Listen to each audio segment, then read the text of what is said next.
Bismillahirrahmanirrahim.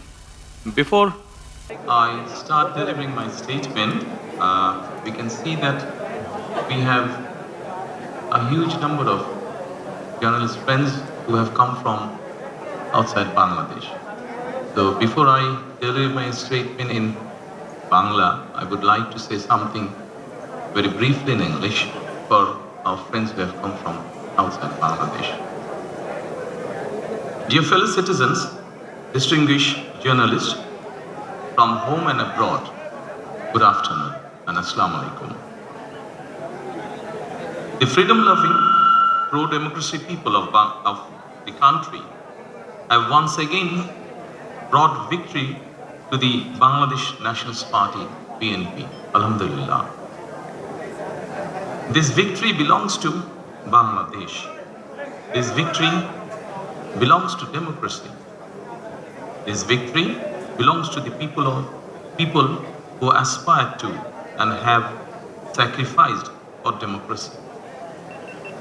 From today, we are all free, with the true essence of freedom and rights restored.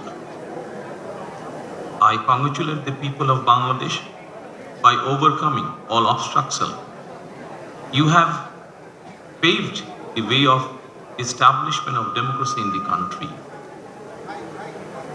We are about to bring our journey in a situation marked by a fragile economy, left behind by the authoritarian regime, weakened constitution and statutory institution, and a deteriorating law and order situation. With your spontaneous participation, after more than 1.5 decades, a parliament and government accountable to the people through direct voting are being established in the country. To ensure that no evil force can reestablish autocracy in the country, and to ensure that the nation is not turned into a subservient state, we must remain united and uphold the will of the people. A total of 51 political parties participated in this election, including Jamaat-e-Islami, NCP, Islami Andolan Bangladesh, Jamaat Ulema Islam, and Gano Adhikar Parishad, among others. I extend my sincere congratulations to every political party that participated in the national election, irrespective of the results. In a democratic state and political system, political parties are the true beacon of democracy. If both the government and the opposition play responsible roles from their respective position, democracy will surely take institutional form in the country. I call upon all democratic political parties that participated in the election. Your ideas and views are important to us in the nation-building process. Our paths and opinions may differ, but in the interest of the country, we must remain united. I firmly believe that national unity is our collective strength, while division is our weakness. Dear friends, now I would like to deliver my statement in Bangla. My colleagues, they will provide you the translated copy after I finish. Thank you so much. প্রিয় বাংলাদেশী, প্রিয় দেশবাসী, আসসালামু আলাইকুম। দেশের স্বাধীনতা প্রিয় গণতন্ত্র প্রিয় জনগণ আবারও বিএনপিকে বিজয়ী করেছে। আলহামদুলিল্লাহ। এই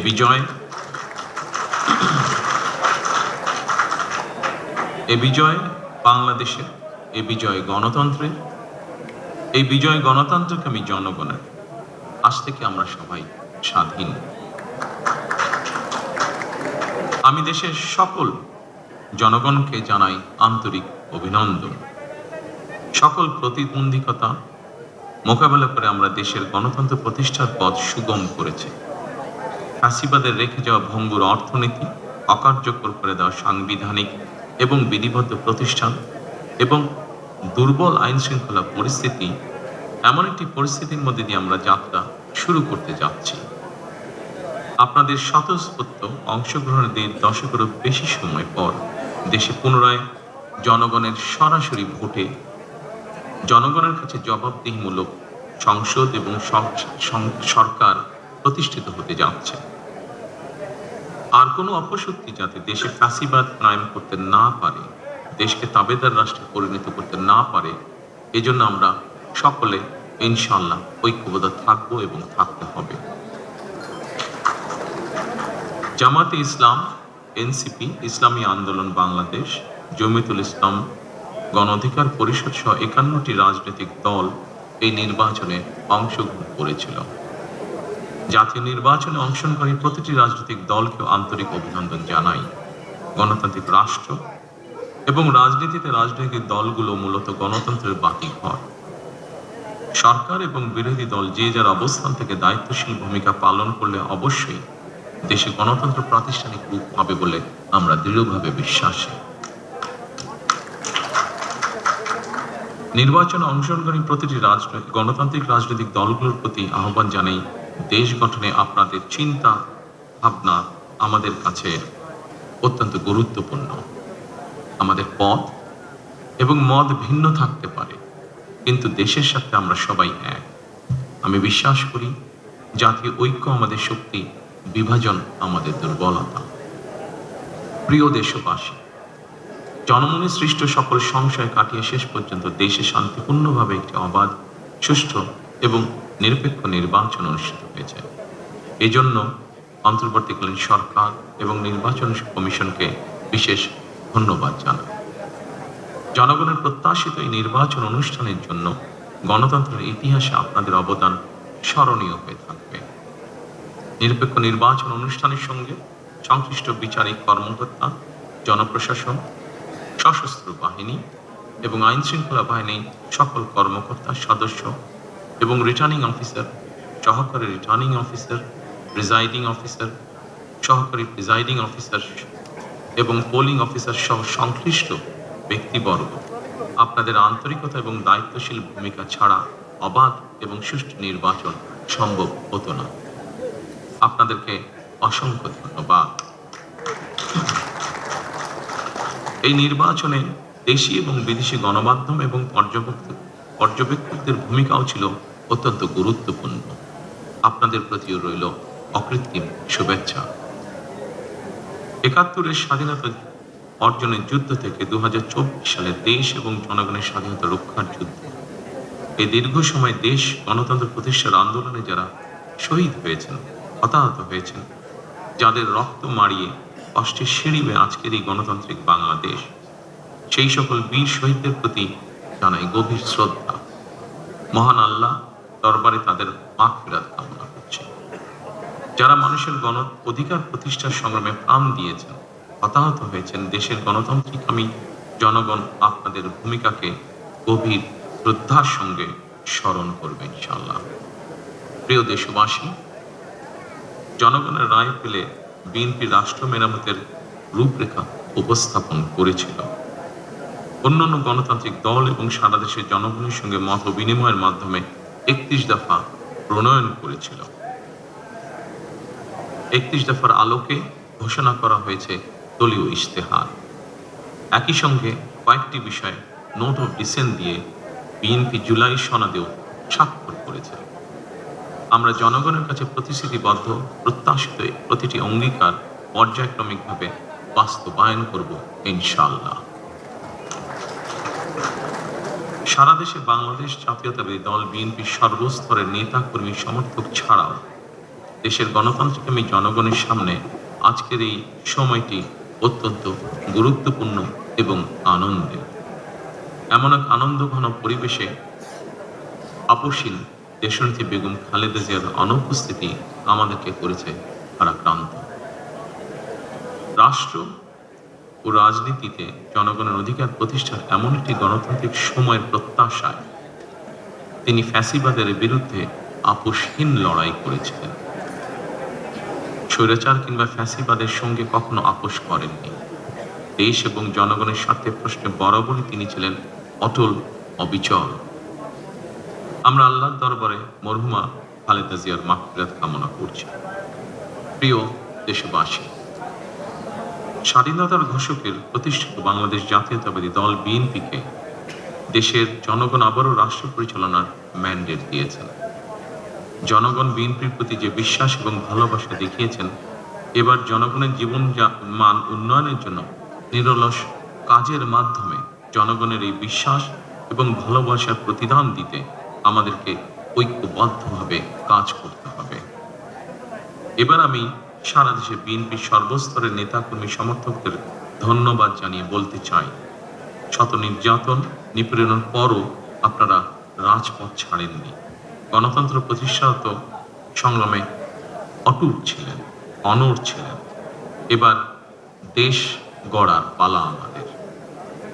দেশ পুনর্গঠনের এই যাত্রায় আপনি, আমি, আমাদের প্রত্যেককে দায়িত্বশীল ভূমিকা পালন করতে হবে অবশ্যই। আমরা গণতন্ত্র এবং মানুষের অধিকার প্রতিষ্ঠার এই বিজয়কে শান্তভাবে, শান্তির সাথে, দায়িত্বশীলতার মাধ্যমে উদযাপন করেছি। নির্বাচনোত্তর বাংলাদেশে যাতে কোথাও কোনো অপ্রীতিকর ঘটনা না ঘটে, এই জন্য শত উস্কানির মুখেও আমি সারা বাংলাদেশে বিএনপির সর্বস্তরের নেতাকর্মীদের শান্ত এবং সতর্ক থাকার আহ্বান জানাচ্ছি। কোনো অপশক্তি যাতে পরিস্থিতির সুযোগ নিয়ে কোনো অপ্রীতিকর ঘটনা ঘটানোর সুযোগ নিতে না পারে, এজন্য নির্বাচনোত্তর নিরঙ্কুশ বিজয়ের অর্জনের পরও আমি সারা দেশে বিএনপি এবং জোটভুক্ত দলের সর্বস্তরের নেতাকর্মীদের বিজয় মিছিল বের করতে নিষেধ করেছিলাম। আমরা আল্লাহর দরবারে শুকরিয়া আদায়ের মাধ্যমে বিজয় উৎসব পালন করেছি। আমার বক্তব্য স্পষ্ট, যে কোনো মূল্যে অবশ্যই শান্তি এবং শৃঙ্খলা বজায় রাখতে হবে। কোনো রকমের অন্যায় কিংবা বিয়ানি কর্মকাণ্ড আমরা বরদাস্ত করব না। দলমত, ধর্ম, বর্ণ কিংবা ভিন্নমত যাই থাকুক, কোনো অজুহাতে অবশ্যই দুর্বলের উপরে সবলের আক্রমণ আমরা মেনে নেব না। ন্যায়পরায়ণতা হবে আদর্শ। আইনের শাসন প্রতিষ্ঠা করা না গেলে আমাদের সকল চেষ্টা ব্যর্থ হয়ে যেতে পারে। আইনের শাসন প্রতিষ্ঠায় সরকারি দল কিংবা বিরোধী দল, অন্য মত কিংবা ভিন্ন মত, প্রতিটি বাংলাদেশী নাগরিকের জন্যই আইন সমান। আইনের প্রয়োগ হবে বিধিবদ্ধ নিয়মে।